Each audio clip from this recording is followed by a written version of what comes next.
اس دنیا میں کوئی ایسی جگہ نہیں جو خانہ کعبہ کی طرح مقدس اور مرکزی حیثیت رکھتی ہو۔ یہ مقام سعودی عرب میں وادی حجاز میں واقع ہے۔ روزانہ ہزاروں افراد 24 گھنٹے خانہ کعبہ کا طواف کرتے ہیں۔ خانہ کعبہ کی مقدس تصاویر لاکھوں گھروں کی زینت ہیں اور کروڑوں مسلمان اس مقام کو اپنا قبلہ تسلیم کرتے ہوئے اس کی جانب رخ کر کے 5 وقت کی نماز ادا کرتے ہیں۔ خانہ کعبہ مکعب یعنی کیوب کی شکل میں تعمیر ہونے کے ساتھ ساتھ تاریخ کے آئینہ میں ایک انتہائی خاص مقام کا حامل بھی ہے۔ یہاں ہم خانہ کعبہ کے متعلق چند ایسے حقائق پیش کریں گے جن سے بہت کم لوگ واقف ہیں۔ نمبر 1، خانہ کعبہ کئی مرتبہ تعمیر ہو چکا ہے۔ دوستو، خانہ کعبہ جس طرح آج ہمیں نظر آتا ہے یہ ویسا نہیں ہے جو حضرت ابراہیم علیہ السلام اور حضرت اسماعیل علیہ السلام کے دور میں تعمیر ہوا تھا۔ وقت کے ساتھ پیش آنے والی قدرتی آفات اور حادثات کی وجہ سے اس کو دوبارہ تعمیر کرنے کی ضرورت پڑتی رہی ہے۔ بے شک ہم سب جانتے ہیں کہ خانہ کعبہ کی دوبارہ تعمیر کا ایک بہت بڑا حصہ نبی کریم صلی اللہ علیہ وآلہ وسلم کی زندگی میں نبوت ملنے سے قبل ممکن ہو چکا تھا۔ یہ وہ وقت تھا جب نبی کریم صلی اللہ علیہ وآلہ وسلم نے ایک بڑی خون ریزی کو اپنی دور اندیشی سے روکا تھا۔ ایک بڑے کپڑے میں حجر اسود کو رکھ کر ہر قبیلے کے سردار سے اٹھوایا تھا۔ اس کے بعد آنے والے وقت میں کئی مرتبہ خانہ کعبہ کی تعمیر ہوتی رہی ہے۔ آخر میں خانہ کعبہ کی تفصیل سے آرائش 1996 میں ہوئی تھی، جس کے نتیجے میں بہت سارے پتھروں کو ہٹا دیا گیا تھا اور بنیاد کو مضبوط کر کے نئی چھت ڈالی گئی تھی۔ یہ اب تک کی آخری بڑی تعمیر ہے اور اب خانہ کعبہ کی عمارت کو پہلے سے کہیں زیادہ محفوظ تصور کیا جاتا ہے۔ نمبر 2، خانہ کعبہ کے 2 دروازے اور 1 کھڑکی ہوا کرتی تھی۔ دوستو، دوبارہ تعمیر کیے جانے سے قبل خانہ کعبہ کا ایک دروازہ اندر داخل ہونے کے لیے اور ایک باہر جانے کے لیے استعمال ہوتا تھا۔ ایک زمانہ تک خانہ کعبہ میں 1 کھڑکی ہوا کرتی تھی۔ خانہ کعبہ کی جو شکل آج موجود ہے اس میں صرف دروازہ موجود ہے، لیکن کھڑکی اب ختم ہو چکی ہے۔ نمبر 3، خانہ کعبہ کے مختلف رنگ۔ ہم لوگوں نے خانہ کعبہ کو ہمیشہ کالے رنگ کی کسوہ اور سونے کے دھاگوں میں دیکھنے کی ایسی عادت ہو چکی ہے کہ ہم اس کو کسی اور رنگ میں تصور بھی نہیں کر سکتے۔ یہ روایت عباسد، جن کی گھر کا رنگ کالا تھا، کے دور سے چلی آ رہی ہے، لیکن اس سے قبل خانہ کعبہ مختلف رنگ کے غلاف سے ڈھکا رہتا تھا۔ ان رنگوں میں ہرا، لال اور سفید رنگ شامل ہیں۔ نمبر 4، خانہ کعبہ کی چابیاں ایک خاندان کی تحویل میں ہیں۔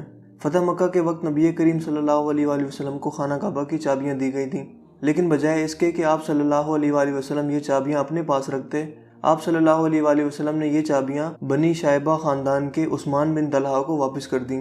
اس وقت سے آج تک وہ ان چابیوں کے روایتی رکھوال ہیں اور نبی کریم صلی اللہ علیہ وآلہ وسلم کے نادر الفاظ کی روشنی میں یہ چابیاں ہمیشہ ان کے پاس ہی محفوظ رہیں گی۔ حضور اکرم صلی اللہ علیہ وآلہ وسلم نے فرمایا تھا، اے بنی طلحہ، یہ چابیاں روز قیامت تک تیری تحویل میں رہیں گی، سوائے اس کے کہ وہ زور زبردستی تجھ سے غیر اخلاقی طریقے سے چھین لی جائیں۔ نمبر 5، پہلے خانہ کعبہ عوام کے لیے کھلا رہتا تھا۔ دوستو، پہلے خانہ کعبہ ہفتہ میں 2 مرتبہ عوام کے لیے کھلا ہوتا تھا اور کوئی بھی خانہ کعبہ کے اندر داخل ہو کر عبادت کر سکتا تھا، لیکن موجودہ زمانے میں زائرین کی تعداد زیادہ ہونے کی وجہ سے اور دوسری وجوہات کی بنا پر خانہ کعبہ کو اب سال میں صرف 2 مرتبہ کھولا جاتا ہے اور اس میں صرف اعلیٰ شخصیات اور خاص مہمان ہی داخل ہو سکتے ہیں۔ نمبر 6، خانہ کعبہ کے آس پاس تیراکی کی جا سکتی تھی۔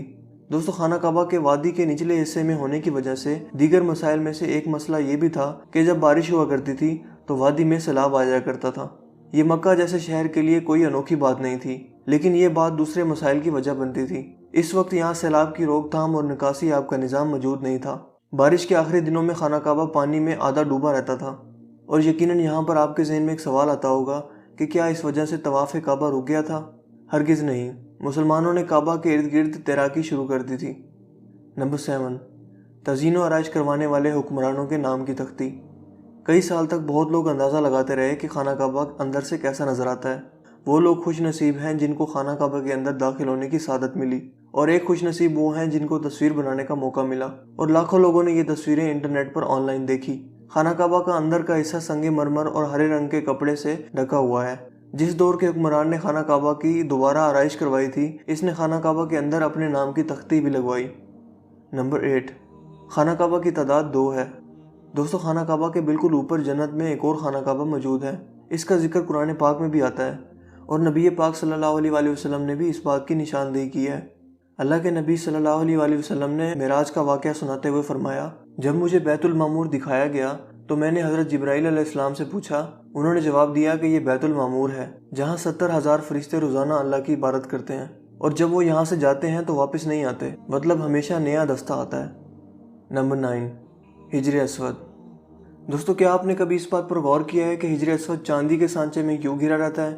کچھ لوگوں کا خیال ہے کہ حجر اسود امویاد کی فوج کے ہاتھوں مارے گئے پتھر لگنے کی وجہ سے ٹوٹ گیا تھا جب وہ مکہ پر قابض تھے، جبکہ یہ پتھر عبداللہ بن زبیر کی ملکیت میں تھا۔ کچھ ذرائع کے مطابق حجر اسود بحرین سے تعلق رکھنے والے اسماعیلی گروپ ککماٹیئنز کے ہاتھوں ٹوٹ گیا تھا۔ ان لوگوں کا یہ خیال تھا کہ حج مبارک ایک توہین پرستی کا عمل ہے۔ اپنی بات کو سچ ثابت کرنے کے لیے ان لوگوں نے 10,000 حجاج کو مار کر ان کی باقیات کو آب زمزم کے کنویں میں پھینک دیا تھا۔ یہ غیر انسانی عمل کافی نہیں ہے۔ یہ شیطان حجر اسود کو عرب کے مشرق میں لے گئے اور پھر عراق کے شہر کوفہ لے گئے، جہاں اس کے عوض تاوان وصول کیا گیا۔ جب ان کو مجبور کیا گیا تھا کہ وہ اس کو خلیفہ عباسط کو واپس کر دیں، جب اسے واپس کیا گیا تھا تو یہ ٹکڑوں میں تھا، اور اس کو یکجان کرنے کا صرف ایک ہی طریقہ سمجھ آیا تھا کہ اس کو چاندی کے سانچے میں رکھا جائے۔ کچھ تاریخ دانوں کے مطابق اس مقدس پتھر کے کچھ حصے آج بھی کہیں گم ہیں۔ نمبر 10، خانہ کعبہ مکعب کی شکل کا نہیں ہے۔ مکعب کی شکل یعنی سکوئر سے مشہور خانہ کعبہ دراصل مستطیل کی شکل کا ہے۔ خانہ کعبہ کبھی بھی مکعب کی شکل کا نہیں تھا۔ اس کی اصل زاویے کے مطابق یہ ایک آدھا گول حصہ ہے جس کو حجر اسماویل کہا جاتا ہے۔ نبی کریم صلی اللہ علیہ وآلہ وسلم کو نبوت ملنے سے پہلے جب خانہ کعبہ کی دوبارہ تعمیر ہوئی تھی، تب قریش نے اس بات کی حامی بھری تھی کہ وہ حلال کمائی سے ہی اس کی تعمیر مکمل کریں گے۔ اس کا مطلب یہ ہے کہ جوئے، لوٹ مار، جسم فروشی اور سود جیسے حرام کاموں سے کمایا ہوا پیسہ استعمال نہیں ہوگا۔ قریش اتنے امیر تجارتی شہر میں ہونے کے باوجود اتنی رقم جمع کرنے میں ناکام ہو چکے تھے جو خانہ کعبہ کی تعمیر اس کے اصل سائز اور رقبہ کے حساب سے کر سکیں۔ انہوں نے خانہ کعبہ کی چھوٹی عمارت تعمیر کی اور اس کی دیواریں مٹی کی اینٹوں سے بنائی، جس کو حجر اسماعیل کہا جاتا ہے، حالانکہ اس کا حضرت اسماعیل سے کوئی تعلق نہیں، جو کہ خانہ کعبہ کے حقیقی قطر کی جانب اشارہ کرتی تھیں۔ اپنی زندگی کے آخری حصہ میں حضرت محمد صلی اللہ علیہ وآلہ وسلم نے خانہ کعبہ کی دوبارہ تعمیر کا ارادہ کیا تھا، مگر یہ عظیم فریضہ انجام دینے سے پہلے ہی آپ صلی اللہ علیہ وآلہ وسلم جہاں فانی سے کوچ کر گئے۔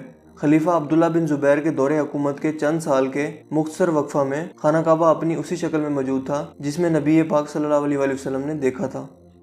دوستوں مجھے امید ہے آج کی یہ ویڈیو آپ کے لیے کافی انٹرسٹنگ ہوئی ہوگی اور آپ کی انفارمیشن میں اضافے کا باعث بنی ہوگی۔ اگر ویڈیو آپ کو اچھا لگا تو اس ویڈیو کو لائک کیجیے اور شیئر کیجیے۔ مزید اس طرح کی ویڈیوز کے لیے آپ ہمارے چینل کو ضرور